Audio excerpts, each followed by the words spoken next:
पूछो गिरिडीह तक की सीरीज़ में आपका स्वागत है। इसी कड़ी में हमारे साथ जुड़ चुके हैं गिरिडीह के कांग्रेस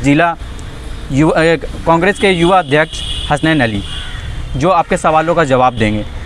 तो चलिए चलते हैं सवालों की ओर। तो पहला सवाल आपसे हमारा ये है कि जमुआ विधानसभा क्षेत्र में कांग्रेस दो भागों में बटी हुई है, इसका मुख्य कारण क्या है और एकजुट कब तक होगा? देखिए, सबसे पहले मैं आप सभी गिरिडीह तक की टीम को और दर्शकों को बहुत बहुत बधाई और मुबारकबाद देता हूं। और आपका सवाल जमुआ में संगठन दो भाग में बटी हुई है उसको लेकर है। इस पर मैं ये कहना चाहता हूं कि ऐसा नहीं है। हम लोग कांग्रेस पार्टी से आते हैं और कांग्रेस पार्टी एक पार्टी नहीं बल्कि परिवार है। और परिवार में जब कोई दो भाई के बीच थोड़ी बहुत मतभेद होती है तो उसको वो परिवार में बैठ के सुलझाने का काम करते हैं। और अगर ऐसी कहीं कोई कमी वहाँ के नेताओं में होगी तो हम लोग अपने पारिवारिक रूप से उसको बैठकर समाधान के लिए हर संभव कोशिश करेंगे। और हम समझते हैं कि परिवार में अगर एकजुट रहने के बाद थोड़ी बहुत ऊंच नीच होती है, लेकिन जो परिवार के सदस्य होते हैं उनकी ये जिम्मेवारी और जवाबदेही है कि जो भी कमियां हैं उसको कैसे दूर किया जा सके। ठीक है, आपका सवाल के जवाब देने के लिए धन्यवाद। और आपका दूसरा सवाल है मोहम्मद साद ने किया है, कांग्रेस के आला कमान हार जीत के मामले को उठाता है सिवाय मुस्लिम मुद्दों को छोड़कर, आखिर क्यों? ऐसा हम समझते हैं कि हम खुद एक मुस्लिम हैं, लेकिन हम समझते हैं ये सवाल जिन भाई ने किया है उनको शायद मणिपुर का मामला पता नहीं होगा कि मणिपुर में भी जिस तरह से भारतीय जनता पार्टी की तरफ से हिंसा और लगातार जातीय आधार पर वहाँ लड़ाई करवाई जा रही है, उसके खिलाफ हमारे नेताओं ने, आदरणीय राहुल गांधी जी ने, हमारे नेता भारतीय युवा कांग्रेस के राष्ट्रीय अध्यक्ष श्रीनिवास बेवी जी ने वहां जाकर कैंप किया, जिनको प्रशासन की तरफ से रोका भी गया। फिर भी हमारे नेताओं ने वहां के एक एक पीड़ितों से मिलने का काम किया और उनका दुख जाना। तो ऐसा नहीं है। मैं अपने भाई को अपने ओर से ये जवाब देता हूँ कि भाई, मणिपुर का मसला जिस तरह से है उस तरह से देश में कहीं भी मुस्लिम से जुड़ा कोई मामला आता है तो हम भी कांग्रेस पार्टी का काम कर रहे हैं, कांग्रेस पार्टी के एक सदस्य हैं। तो ऐसी बात नहीं है कि हम उसके लिए आवाज़ नहीं उठाते हैं। ठीक है, धन्यवाद आपका अगला सवाल ये है जिस विकास कुमार ने किया है, क्या कांग्रेस के लोगों ने दबंगों को संरक्षण देने का कार्य करती है? ऐसा बिल्कुल नहीं है विकास जी, क्योंकि हमारी पार्टी हमेशा देश की गरीब जनता, मजदूर, किसान की लड़ाई लड़ती है। हमारे पार्टी के पूर्वजों ने देश को बलिदान देकर देशवासियों की हिफाजत की और देश में रहने वाली देश की गरीब जनता के लिए रात दिन कांग्रेस चिंता कर रही है, काम कर रही है। और एक और हमारे नेता आदरणीय राहुल गांधी जी, जो देश की जनता से हर वक्त कनेक्ट रहते हैं, और एक और देश में अजीब सा माहौल भारतीय जनता पार्टी ने बना रखा है, जिससे भारतीय जनता पार्टी राहुल गांधी जी के प्रभावशाली जो कदम है देश की जनता से जिस तरह से जुड़ रहे हैं उससे भाजपा में एक अलग किस्म का बौखलाहट है, जिसकी वजह से वो लगातार राहुल गांधी जी को, उनके कदम को रोकने का प्रयास कर रहे हैं। लेकिन मैं कहना चाहता हूँ कि इस काम में भारतीय जनता पार्टी पूरी तरह से विफल होगी। ठीक है, धन्यवाद आपका। चलिए चलते हैं अगले सवाल की ओर। ये सवाल शफीक ने किया है। उनका सवाल ये है कि अल्पसंख्यकों को 27% आरक्षण मिला या नहीं? देखिए, शफीक जी को मैं बहुत बहुत धन्यवाद देता हूं, जिन्होंने अल्पसंख्यकों से जुड़ा सवाल मुझसे पूछने का काम किया। तो मैं ये कहना चाहता हूं कि ये बिल पूर्व के समय में विधानसभा से पारित हो चुका है। मुस्लिम अल्पसंख्यक भाइयों को 27% आरक्षण लागू किया जा चुका है। जी हाँ। कुछ प्रक्रियाएं हैं जो चल रही है, उसको होने के बाद पूर्ण रूप से ये जो 27% आरक्षण देने की बात है वो आपको दिखेगी। धन्यवाद आपका। तो चलिए चलते हैं अगले सवाल की ओर। अगला सवाल आपको एहसान अंसारी ने किया है। पंचायत स्तर पर युवा मोर्चा का गठन क्यों नहीं होता है? एहसान जी को भी बहुत बहुत धन्यवाद, जिन्होंने संगठन और युवाओं से जुड़ी सवाल पूछने का काम किया। मैं ये कहना चाहता हूँ कि पूर्व के समय में गिरिडीह में कोई भी संगठन युवाओं के मुद्दे पे, हित पे बात नहीं करती थी। लेकिन जब से गिरिडीह में यूथ कांग्रेस सक्रिय हुआ है, तब से हम लोग एक एक गांव जा रहे हैं। एक एक मामलों में छात्र की किसी भी तरह की समस्या हो, स्पोर्ट्स हो, एजुकेशन हो, हेल्थ हो, हम लोग हर मामले में उनके साथ कदम से कदम मिलाकर चलने का काम कर रहे हैं। और ऐसा नहीं है, हम लोग पंचायत के साथ साथ बूथ स्तर तक अपनी कमेटी बनाने का काम कर रहे हैं और लगभग कमेटी हम लोग की बन चुकी है। ठीक है, धन्यवाद आपका। तो चलिए चलते हैं अगले सवाल की ओर। अगला सवाल थोड़ा लंबा है, आशुतोष सिंह ने किया है। कांग्रेस में ऐसा आपको क्या दिखा, क्योंकि आपके समाज के धार्मिक स्थल बाबरी मस्जिद जब टूटी थी तब इसी पार्टी का एक प्राइम मिनिस्टर था, जिसे बचाने के लिए कुछ नहीं प्रयास किया। सिख समुदाय के खिलाफ भी दंगा इसी के पार्टी के नेता लोगों ने करवा दिया।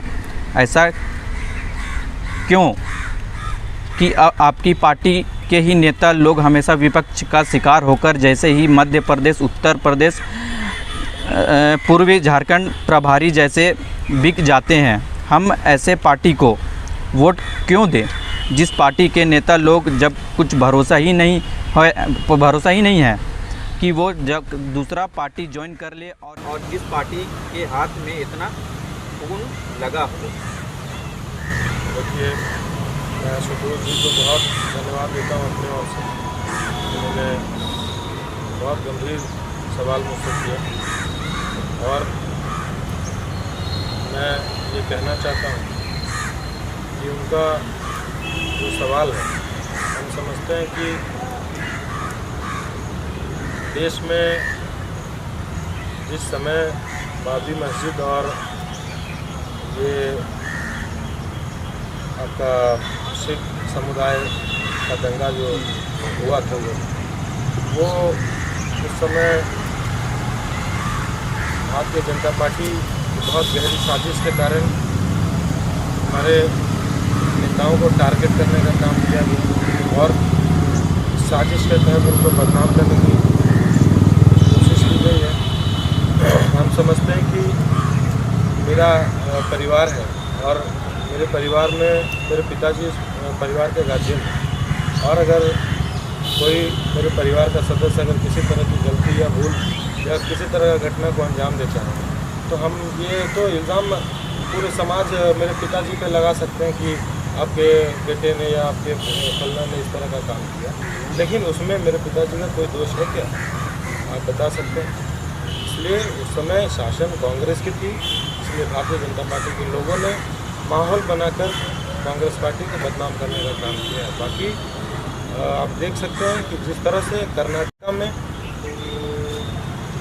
हम लोग कांग्रेस की सरकार को गिराया गया था, मध्य प्रदेश में सरकार को गिराया गया था, और कर्नाटक में जनता फिर से हम लोगों के साथ है। जनता की जीत हुई है कर्नाटक में, मैं उसके लिए भी कर्नाटक की जनता को बहुत बहुत बधाई और धन्यवाद देता हूँ। और आगामी मध्य प्रदेश के चुनाव में भी कांग्रेस भारी बहुमत से चुनाव को जीतेगी और भारतीय जनता पार्टी के तानाशाह रवैये को जवाब देने का काम करेगी। बहुत बहुत धन्यवाद। चलिए, बहुत अच्छा आपने इस सवाल का जवाब दिया है। तो चलते हैं अगले सवाल की ओर, जो अल्फाज अनवर ने किया है। एम्प्लॉयमेंट, बिजली, पानी, ये सब आम आदमी के बेसिक नीड है और गिरिडीह वासियों को अपने बेसिक नीड्स के लिए स्ट्रगल करना होता है, ऐसा क्यों?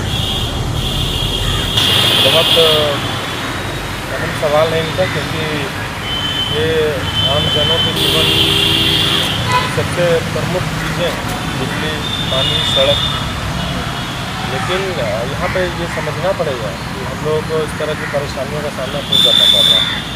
आप लोगों ने मीडिया के माध्यम से, अखबारों के माध्यम से देखा होगा कि पूरे ज़िले में कहीं भी पानी से जुड़ा मामला हो या सीमेंट से जुड़ा मामला हो या आपका सड़क से जुड़ा मामला हो या बिजली से जुड़ा मामला हो, उस तक जहाँ की भी सूचना पहुँच पाई है, मैंने उसकी लड़ाई बहुत ही प्रखर तरीके से लड़ी है और अधिकांश जगहों पर मामला का समाधान किया जा चुका है।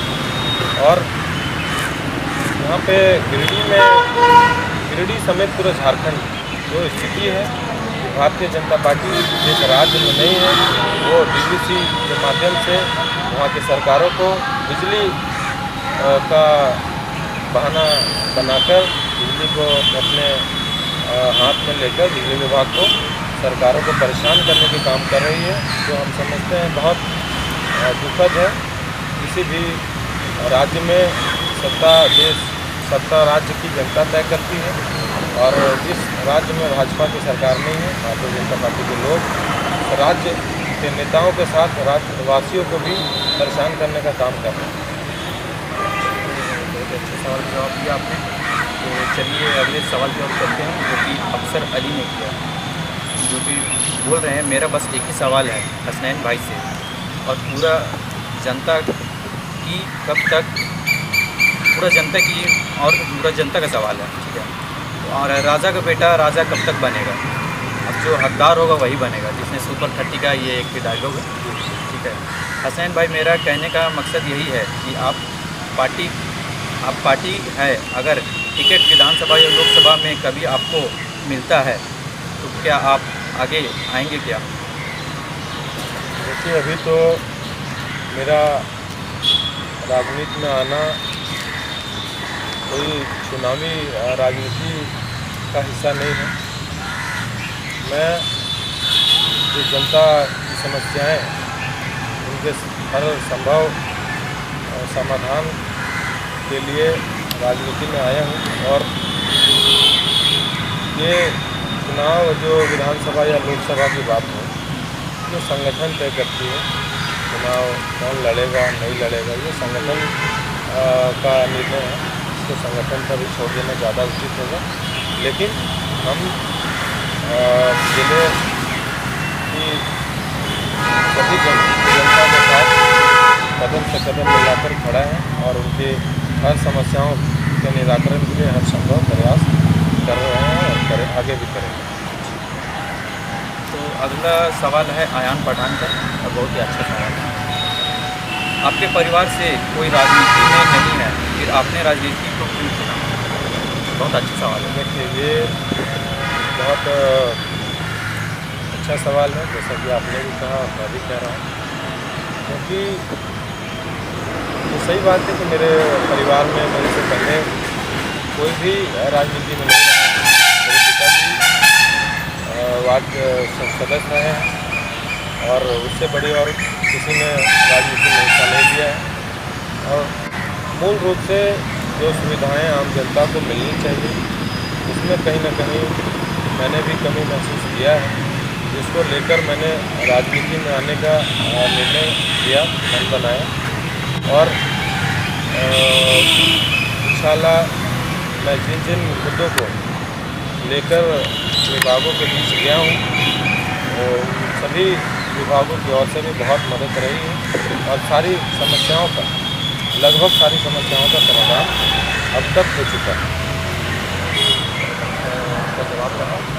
अगला सवाल है मुजफ्फर कुरैशी का, जो कि महिला को लेकर है। उसका कहना ये है कि महिला पहलवानों के साथ जो दिल्ली में अत्याचार हो रहा है, जब देश में जनगणना की बात आती है तो देश की आधी आबादी महिलाओं को 50% आरक्षण राजनीति में देना ज़रूरी है, और अपनी पार्टी में भी, ताकि महिला को पावर मिले और महिलाएं और महिलाओं के मुद्दे पे खुल के बोल सके। आपकी इसमें क्या राय है?